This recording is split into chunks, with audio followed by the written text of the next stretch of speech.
नमस्कार साथियों, study time में सभी का स्वागत है।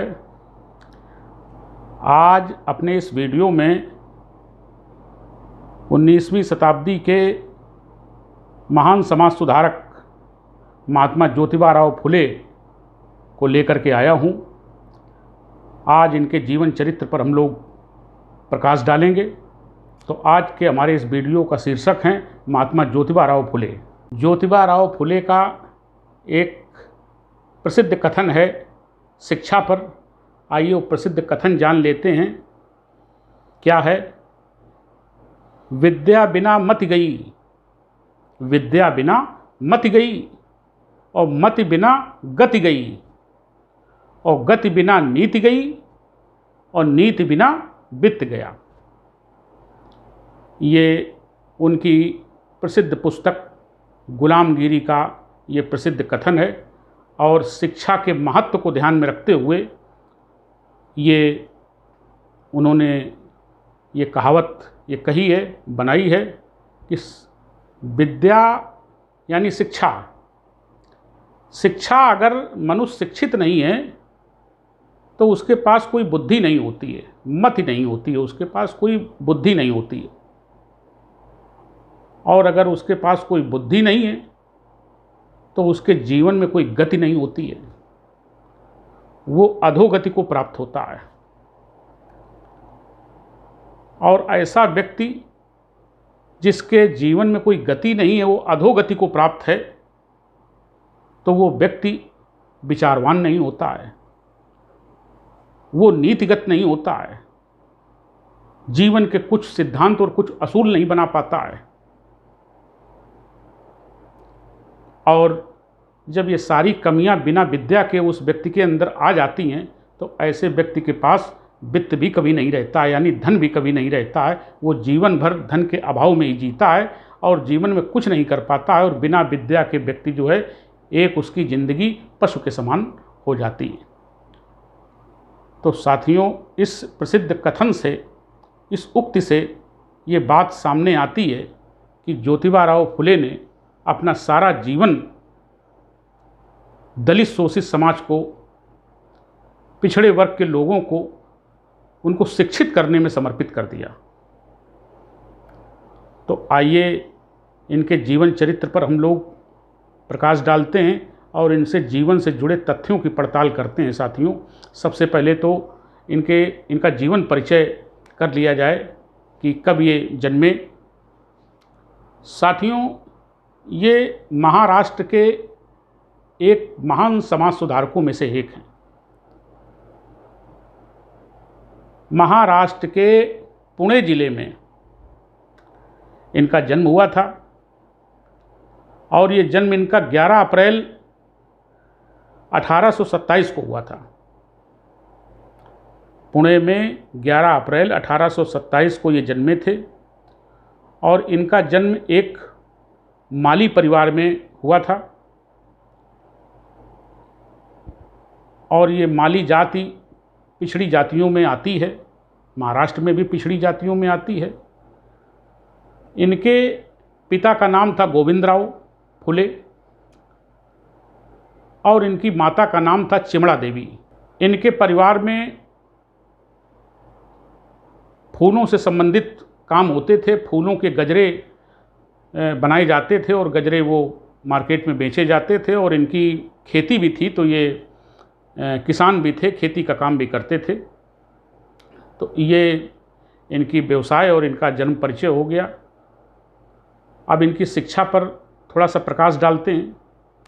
जो इनकी शिक्षा थी वो दरअसल ये बचपन से ही बड़े कुशाग्र बुद्धि के थे और कुछ ईसाई मिशनरी के लोग इनको अच्छी तरह जानते थे और वो इनकी बुद्धि और विवेक से परिचित थे। और उनके पिता को समझाया उन्होंने कि आप अपने, उस समय पढ़ाई लिखाई होती नहीं थी, लोग बहुत ही इक्का दुक्का लोग, बहुत आला दर्जे के समाज के लोग, संभ्रांत लोग पढ़ लिख पाते थे और बहुत ज़्यादा स्कूल कॉलेजेस थे नहीं। और ये आज जो शिक्षा आप सुव्यवस्थित और क्रमबद्ध शिक्षा जो आज आधुनिक शिक्षा देख रहे हैं, ये पहले थी नहीं। और न कोई इसका क्रम था, न कोई इसका सीक्वेंस था, न ये एक जगह संगठित थी, न विषयवार थी। ना स्कूल कॉलेजेस थे, और जो जिस ज़माने की हम बात कर रहे हैं उस ज़माने में तो बिल्कुल भी नहीं थे। तो एक दो स्कूल कॉलेजेस थे, तो ईसाई मिशनरियों के लोगों ने इनके पिता को समझाया कि तुम्हारा बेटा बहुत कुशाग्र बुद्धि का है, इसे स्कूल में पढ़ाइए। तो इनकी जो प्रारंभिक जो शिक्षा दीक्षा है वो एक मतलब उसमें अंग्रेज़ों का भी सहयोग तो नहीं, लेकिन जो अंग्रेज़ों से जुड़े हुए जो ईसाई मिशनरी के लोग थे उनका सहयोग कहा जाएगा कि ये स्कॉटिश मिशनरी स्कूल जो अंग्रेजी शिक्षा का था उसमें उनकी शिक्षा दीक्षा हुई। हालांकि बहुत ये घर से गरीब नहीं थे, ज़्यादा ठीक ठाक थे, अच्छे खासे थे, और अंग्रेजी का ज्ञान इनको मतलब स्कॉटिश एजुकेशन सेंटर से इनको हुआ, और 1847 तक इन्होंने अंग्रेजी की शिक्षा प्राप्त की। और इसके बाद दरअसल एक बात और मैं बता दूं कि जब इनका जन्म हुआ तो जन्म के 1 वर्ष के अंदर ही इनकी माता का देहांत हो गया था। अच्छा, इनकी शादी जो हुई वो शादी सावित्रीबाई फुले से हुई। वो एक बहुत ही समझदार महिला थी। अब ये जब अपनी अंग्रेजी शिक्षा प्राप्त करके, और जो भी जितनी पढ़ाई, कोई बहुत ज़्यादा पढ़ाई के विषय में जानकारियाँ नहीं मिलती हैं, लेकिन ये है कि परिवार से ठीक ठाक थे और इन्होंने पढ़ाई की, और एक अंग्रेजी मीडियम के स्कूल में पढ़ाई की, और ईसाई मिशनरियों के सहयोग से। तो साथियों, सावित्रीबाई फुले से इनकी शादी हुई। अब ये जब बड़े हुए तो इनका एक ब्राह्मण मित्र था। एक इनके जीवन की घटना है जो इनके पूरे जीवन को मोड़ देती है। एक इनका ब्राह्मण मित्र था, उसकी शादी थी, और उसने अपनी शादी में इनको निमंत्रण दिया कि मेरी शादी में आना, और ये उसकी शादी में गए। बारात चल रही थी, ये बारात में ये भी चल रहे थे साथ साथ। और जब बारातियों ने, जो उसमें और भी बाराती शामिल थे, उन लोगों ने इनको पहचान लिया, तो उन्होंने आपस में गुफ्तगू की। बारात चल रही है, इनका मित्र दूल्हा बना बैठा है, तो उन बारातियों ने आपस में ये गुफ्तगू की कि भाई ये गैर जाति का, ये गैर ब्राह्मण, ये बारात में कैसे आ गया। एक गैर ब्राह्मण जाति का व्यक्ति बारात में ये कैसे आ गया। फिर वो धीरे धीरे आपस में गुफ्तगू करके संगठन बनाने लगे। तब तक बारात मंडप तक पहुंच गई, और उन लोगों ने, ब्राह्मणों ने संगठन बना करके और इनको अपमानित करके और धक्के मार के इनको मतलब बाहर कर दिया, और इनको दुत्कार दिया कि तू एक गैर ब्राह्मण जात का व्यक्ति है, निचली जात का है, और तू ब्राह्मणों के बीच में कैसे आ गया। तो ये बहुत अपमानित हुए। निमंत्रण पर ही गए थे, ब्राह्मण मित्र ने ही निमंत्रण दिया था, इसके बावजूद वहाँ अपमान हुआ। और जब अपमानित होकर के ये बाहर आ गए तो थोड़ी दूर चले तो वहाँ इनको एक अछूत मिला। अछूत यानी जो दलित जात का व्यक्ति था, अछूत मिला। वो इनको देख करके हंसने लगा। तो इन्होंने कहा, भाई क्यों हंस रहे हो तुम। तो उसने कहा कि हंसी तो आ ही रही है आपके ऊपर। अरे भाई, हम तो अछूत हैं, तो हमें तो उनकी शादी ब्याह में जाने का अधिकार ही नहीं है, लेकिन तुम तो अछूत नहीं हो, तुम तो किसान हो। तो मेरी समझ में ये नहीं आ रहा कि तुमको क्यों भगा दिया।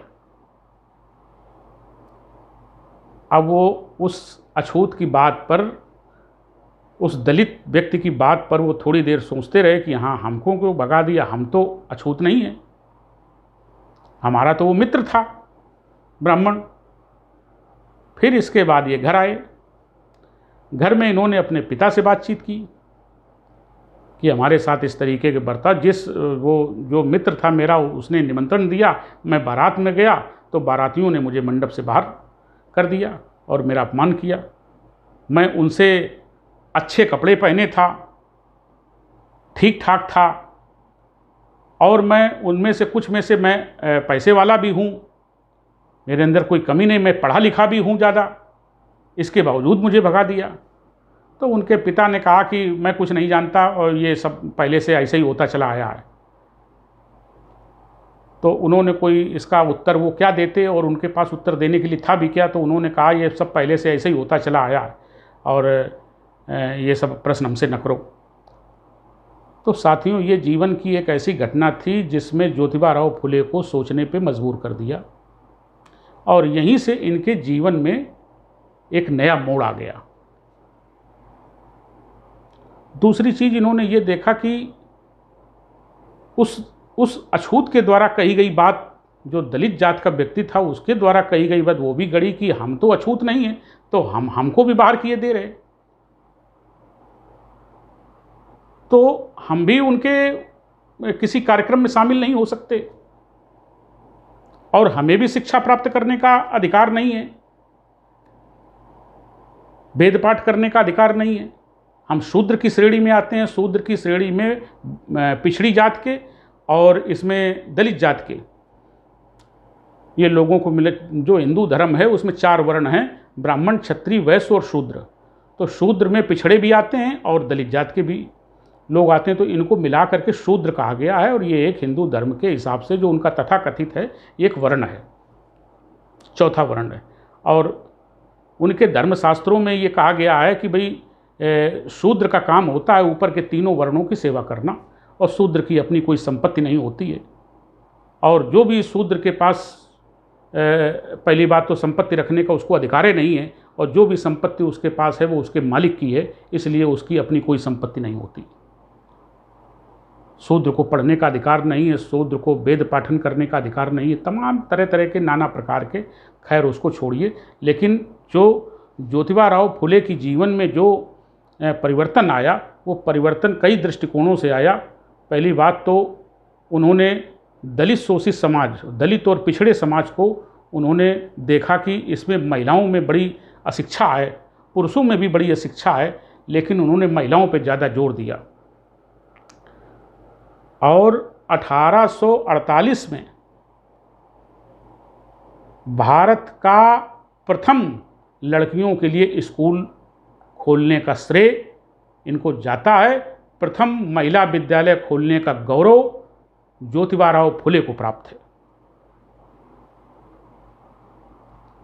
जब इन्होंने स्कूल खोला, इनकी शादी हो चुकी थी, पत्नी का नाम मैंने बताया सावित्रीबाई फुले था। तो कदम कदम पर सवर्ण समाज के लोगों ने इनको परेशानियां पैदा की, इनके पिता को भड़काया, और वो उनके बहकावे में आ गए, और उनके भड़कावे में आकर के उन्होंने अपने बेटे और अपने बहू को घर से निकाल दिया। थोड़े बहुत दिनों के लिए परेशानियां आईं, लेकिन ज्योतिबा राव फुले बड़े दृढ़ निश्चयी व्यक्ति थे। परेशानी आई लेकिन परेशानियों के आगे झुके नहीं, और इसके बाद आगे चल करके अपने अथक प्रयासों से एक के बाद एक इन्होंने महिला शिक्षा के लिए 3 विद्यालय खोले। और साथियों, एक उपलब्धि यही नहीं जुड़ी हुई है, एक और भी बहुत बड़ा पूरे संपूर्ण देश में जो प्रथम शिक्षित महिला थी, वो प्रथम शिक्षित महिला का सावित्रीबाई फुले को गौरव प्राप्त है। कहीं भी उठा के देख लीजिए, गूगल में किसी भी साइट में जाके देख लीजिए, भारत की प्रथम शिक्षित महिला होने का गौरव सावित्रीबाई फुले को प्राप्त है। अब जब 1848 में इन्होंने विद्यालय खोला तो लड़कियां तो आने लगी, पिछड़ी जात की लड़कियां, दलित जात की लड़कियां आने लगी, लेकिन संकट ये पैदा हो गया कि उनको पढ़ाएगा कौन, पढ़ाने वाली कहाँ से लाई जाए। तो इस समस्या का समाधान करने के लिए जो ज्योतिबा राव जी थे, उन्होंने अपनी पत्नी को पढ़ाया, उनको शिक्षित किया, और शिक्षित ही नहीं किया बल्कि उनको एक अध्यापिका का प्रशिक्षण दिया। तो एक भारत की प्रथम शिक्षित महिला और प्रथम अध्यापिका होने का जो गौरव है वो सावित्रीबाई फुले को प्राप्त है। इतिहास में कुछ चीज़ें दबा दी जाती हैं साथियों, लेकिन ये अकाट्य सत्य है। आइए साथियों, ज्योतिबा राव फुले की कुछ पुस्तकों के विषय में नज़र डाल लें, जो उन्होंने देश और समाज के ऊपर पुस्तकें लिखी, जो अपने अनुभव से लिखी। आइए कौन कौन सी पुस्तकें उन्होंने लिखी ज़रा जानने की कोशिश करते हैं। देखिए, सबसे पहली पुस्तक 1855 में उन्होंने लिखी तृतीय रत्न। 1855 में तृतीय रत्न सबसे पहली पुस्तक लिखी। दूसरी पुस्तक छत्रपति शिवाजी का पंवड़ा, छत्रपति शिवाजी का पंवड़ा 1869 में उन्होंने पुस्तक लिखी। और तीसरी सबसे प्रसिद्ध पुस्तक है, जो सबसे महत्वपूर्ण मानी जाती है, जिसका नाम है गुलामगिरी। गुलामगिरी पुस्तक उन्होंने 1873 में लिखी। और इसी कड़ी में अगली जो पुस्तक है वो है किसान का कोड़ा। किसान का कोड़ा 1883 ईस्वी में लिखी। इसके बाद अगली पुस्तक है ब्राह्मणों की चालाकी। और इसके बाद सातवीं जो पुस्तक है वो सत्सार अंक प्रथम और द्वितीय, ये फर्स्ट वॉल्यूम और सेकंड वॉल्यूम, इस तरीके से इसको हम मान सकते हैं। इसके बाद अगली पुस्तक है इशारा। इशारा उन्होंने 1885 में लिखी। इसके बाद अगली पुस्तक है अछूतों की कैफियत, अछूतों की कैफियत। और इसके बाद अगली पुस्तक है सार्वजनिक सत्य धर्म पुस्तक, सार्वजनिक सत्य धर्म पुस्तक। और इसके बाद लास्ट में जो उनकी पुस्तक है वो सत्य शोधक समाज के लिए जो मंगल गाथाएँ हैं और जो पूजा पद्धति है उसका वर्णन एक पुस्तक में किया गया है। तो उसका नाम ही है सत्य शोधक समाज के लिए मंगल गाथाएँ और पूजा विधि। तो साथियों, ये ढेरों पुस्तकें ज्योतिबा राव फुले ने लिखी और इससे महसूस होता है कि वो कितने एक बहुत ही विचारवान व्यक्ति थे।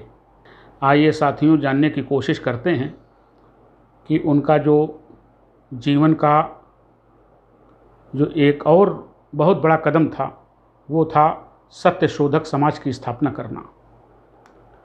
24 सितंबर 1873 को सत्य शोधक समाज की स्थापना ज्योतिबा राव फुले के द्वारा की गई। दरअसल साथियों, ऐसा था कि इनका जन्म पुणे में हुआ था, एक माली परिवार में। और उस समय जो पुणे था वो पेशवा बाजीराव द्वितीय जो थे वहाँ तक तो ठीक था। और पेशवा बाजीराव द्वितीय के मृत्यु के पश्चात जो ये पेशवा थे, ये आम जनता के लिए और दबी कुचली निचली जातियों के लिए मतलब ये अच्छे साबित नहीं हुए। और पुणे जो है वो पेशवाओं का गढ़ माना जाता था और पेशवाओं में जाति दंभ और मतलब अस्पृश्य समाज के प्रति उनके द्वारा किए जा रहे अत्याचार जगजाहिर थे। तो वहीं पुणे में ही इनका जन्म हुआ था। तो इन्होंने ये सब चीज़ें देखी थी कि किस प्रकार से ऊंची जात के लोग नीची जात के लोगों का निरादर करते हैं, उनका अपमान करते हैं और उनको आगे नहीं बढ़ने देते हैं। शिक्षा और संपत्ति के अधिकारों से किस प्रकार से वंचित कर रखा है। तो ये पुणे में ही इनका जन्म हुआ था। तो ये सब इन्होंने देखा था, अपनी आंखों से भोगा था। तो इससे इनको प्रेरणा मिली और जीवन में कई घटनाएं भी इनके जीवन में घटी, उससे भी प्रेरणा मिली। तो इन्होंने 24 सितंबर 1873 को सत्य शोधक समाज की स्थापना की। और इसका अर्थ होता है सच की खोज करने वाला समाज, ऐसा समाज जो सत्य को जाने, सत्य की खोज करे। अब देखिए, सत्य शोधक समाज के उद्देश्य तो जैसा कि मेरी बातों से आपको लग ही रहा होगा कि सत्य शोधक समाज के उद्देश्य क्या हो सकते हैं। ये दरअसल पिछड़ी जातियों और अस्पृश्य जातियों को समाज में समानता का दर्जा दिलाने, उनको स्वतंत्रता उनकी बहाल करने और एक सम्मानजनक स्थिति और उनके अधिकारों को दिलाने के लिए ये गठित किया गया एक संगठन था। तो इस पर एक इनके सत्य शोधक समाज के द्वारा जो किए गए कार्य हैं, जो लड़ाइयाँ हैं, जो संघर्ष हैं, इन संघर्षों का विस्तार से वर्णन एक प्रसिद्ध समाजशास्त्री गेल आम्बेट, ये अंग्रेज समाजशास्त्री थे, गेल आम्बेट और रोजालिंड हेल्लान, ये दो प्रसिद्ध समाजशास्त्री थे और इन्होंने अपनी पुस्तक में विस्तार से सत्यशोधक समाज के द्वारा जो संघर्ष किया गया उसका विस्तार से वर्णन किया है। और डॉक्टर अंबेडकर ने भी महात्मा बुद्ध और कबीर के साथ साथ ज्योतिबा राव फुले को भी अपना गुरु माना है। तो साथियों, ये इनका जो सत्यशोधक समाज की स्थापना की, उसमें जो गुलामगिरी में जो उन्होंने अपना विचार व्यक्त किया है, और ये जो प्रसिद्ध समाजशास्त्री, इनकी भी पुस्तक जो लोगों ने पढ़ी, उसका भी अध्ययन करके उसका जो निष्कर्ष है, वो निष्कर्ष इस प्रकार है कि जो विचार सामने आए वो समाज के, वो ये है कि जैसा कि अभी मैंने आपको बताया कि सच की खोज करने वाला समाज, उसको सत्यशोधक समाज कहते हैं। तो अब असत्य क्या है, बुराइयां क्या हैं, उनकी पड़ताल की जा रही है। तो ज़रा थोड़ा सा इसमें देखते हैं कि कैसे उसकी व्याख्या की जा रही है। इस समाज में फैली जाति व्यवस्था को धार्मिक और आध्यात्मिक आयाम देने वाले हिंदू धर्म से टकराए बगैर समाज में व्याप्त तरह तरह की कुरीतियां और कुरीतियों का समाधान असंभव है, ये बात कही। और ज्योतिबा राव फुले ने हिंदू धर्म को सीधे चुनौती दी, और चुनौती देते हुए उन्होंने कहा कि हजारों वर्षों से जो मिथक और जो पुरातन पंथी कथाएं जनसाधारण के लिए ये शस्त्र का काम करती चली आएंगी। तो अब इतने इस दो सेंटेंस से मतलब सारी पोल पट्टी मतलब खुल जाती है, और इन्हीं से सावधान करने के लिए दलित और पिछड़े समाज को कि ये पुरातन पंथी कथाएं और ये सब चार वर्णों की व्यवस्था बनाना और उसे मतलब ईश्वर की देन बता करके उसको स्थायी बनाना, इन्हीं सब चीज़ों से सावधान करते हुए ये सत्यशोधक समाज की स्थापना साथियों की गई थी। और इसके अब हम आगे इसके उद्देश्यों और इसके कार्यों के विषय में चर्चा करेंगे। सत्यशोधक समाज की स्थापना करने में इनके दो परम मित्र, उनका सहयोग था। ये विट्ठल वाल्वेकर और दूसरे थे सखाराम परांजपे। इन दो साथियों का बड़ा योगदान रहा। और सत्यशोधक समाज के जो प्रमुख जो उद्देश्य थे वो इस प्रकार थे कि शूद्रों और अतिशूद्रों को पुजारियों और पुरोहितों और सूदखोरों की सामाजिक और सांस्कृतिक दास्ता से मुक्त करना। जो समाज में जो उनके विचारधाराएं हैं और जो उनके ग्रंथ हैं और जो उनके सामाजिक और सांस्कृतिक जो उनका वातावरण उन्होंने बनाया है, तो उनके वातावरण से शूद्रों अतिशूद्रों को, इन पुजारियों और पुरोहितों और सूदखोरों से मुक्ति दिलाना। और अगला, लोगों को संगठित करना, सामूहिक हितों की प्राप्ति के लिए लोगों को एकजुट करना, ये इनका अगला उद्देश्यों में से था। और तीसरा था शादी विवाहों में, जो शादी समारोह होते हैं उसमें पुरोहितों की अनिवार्यता को समाप्त करना। अब देखिए यहाँ थोड़ा सा चर्चा कर लेते हैं कि बिना पंडित के शादी नहीं हो सकती थी, तो आज भी वो प्रथा है। अब इसको उस जमाने में ज्योतिबा राव फुले ने खारिज कर दिया कि जो सत्यशोधक समाज के सदस्य लोग हैं वो अपने बच्चों के शादी विवाह में मतलब पुरोहितों को नहीं बुलाएंगे, वो कोई अनिवार्यता नहीं है। और जब इसका प्रचार प्रसार हुआ और जब ब्राह्मणों को पता चला तो उन्होंने लोगों को भड़काना ये कहकर शुरू कर दिया कि अगर अपने शादी विवाह में अगर तुम्हारे उसमें अगर ब्राह्मण नहीं आएगा, पुरोहित नहीं आएगा, तो संस्कृत में जो मंत्रोच्चार होते हैं वो मंत्रोच्चार जब तक नहीं होंगे तो वो ईश्वर तक ये बात नहीं जाएगी।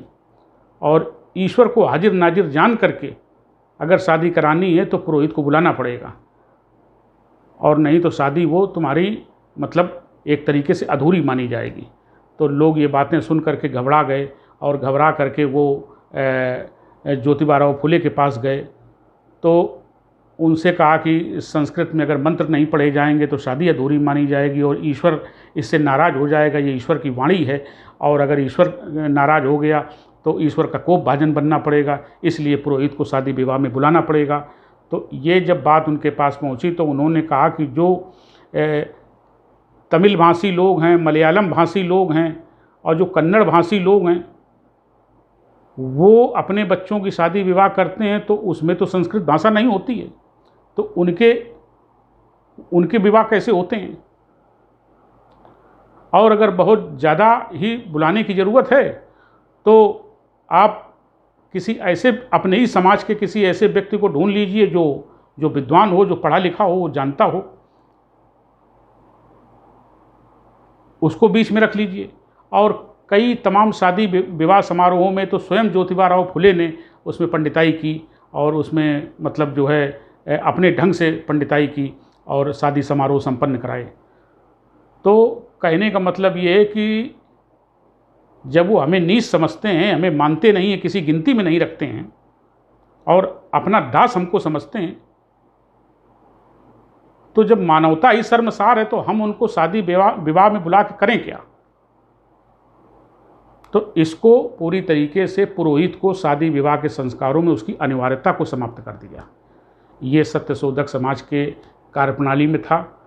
और इसके अलावा जो शूद्र जो थे और अस्पृश्य थे उनको शिक्षा के लिए प्रोत्साहित किया कि शिक्षित बनिए, शिक्षा पर सबसे ज़्यादा जोर दिया।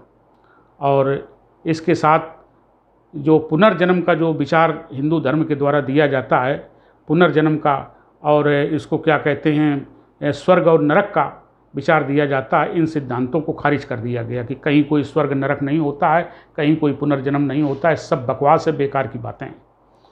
अब इसके बाद किसानों के लिए बहुत बड़ा संघर्ष किया ज्योतिबा फुले ने। किसानों के प्रति संघर्ष करने का ही अथक परिणाम था कि ब्रिटिश सरकार ने एग्रीकल्चर एक्ट पास किया, वो इन्हीं के प्रयासों से पास किया। ये स्वयं भी किसान थे, खेती थी, तो किसानों का दर्द समझते थे। किसानों के लिए भी बड़ा संघर्ष इनका जुड़ा है और इनके प्रयासों से एग्रीकल्चर एक्ट ब्रिटिश हुकूमत ने पास किया। इसके बाद ये प्रथम भारतीय ऐसे थे, भारत के प्रथम व्यक्ति ऐसे थे जिन्होंने 1854 में अछूतों के लिए मतलब स्कूल खोले, अछूत जात के लोगों के लिए स्कूल खोले। ये भारत में प्रथम ये महामानव ऐसा था। और स्त्री और पुरुष की समान इच्छा, स्त्री और पुरुष की समानता पर बल दिया और उनको समान शिक्षा देने की वकालत की।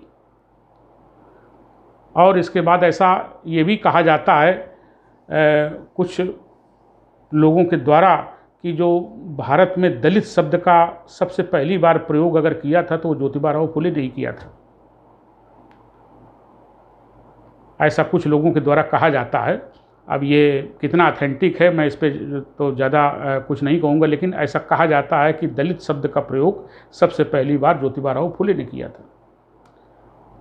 अब ये जो सत्यशोधक समाज है और सत्यशोधक से समाज से जुड़ी हुई पुस्तक जो गुलामगिरी है, उस गुलामगिरी में ये जो समाज में ये जो लोक प्रचलित ये जो मिथक हैं और ये जो दंत कथाएं हैं जो समाज में प्रचलन में हैं, इनकी पड़ताल करना और इनकी पड़ताल करके इनका सत्य सामने लाना, और इनका सत्य सामने बताया गया लोगों को। और एक ऐसी उस ज़माने में आगे चल कर के एक ऐसी चेतना का विस्तार हुआ, वो शूद्रों में एक ऐसी चेतना का विस्तार हुआ कि ये आगे चल कर के देश के विभिन्न भागों में जाति विरोधी आंदोलनों के लिए ये सत्यशोधक समाज और ज्योतिबा राव फुले जो थे और गुलामगिरी उनकी पुस्तक ये एक प्रेरणा का काम किया। देश के विभिन्न भागों में जातिवादी आंदोलन जो है, जाति विरोधी आंदोलन जो है चलाए गए और एक ये ज्योतिबा राव फुले की ही शक्ति थी, उन्हीं की प्रेरणा थी साथियों। तो ये जो ज्योतिबा राव फुले जो धर्म सुधार, समाज सुधार जो आंदोलन चल रहे हैं उसमें एक बहुत बड़ी भूमिका मानी जाती है। अब देखिए धर्म सुधार और समाज सुधार तो बड़ी जातियों के द्वारा भी हो रहे हैं, बड़ी जातियों के द्वारा भी किए जा रहे हैं, लेकिन उनका कोई विरोध नहीं कर रहा है। लेकिन यही काम जब छोटी जात के व्यक्ति के द्वारा, किसी महापुरुष के द्वारा किया जाता है तो तमाम रोड़े लगाए जाते हैं, अटकाए जाते हैं। हाँ, तो साथियों ये था समाज सुधार में एक और महत्वपूर्ण कड़ी महात्मा ज्योतिबा राव फुले।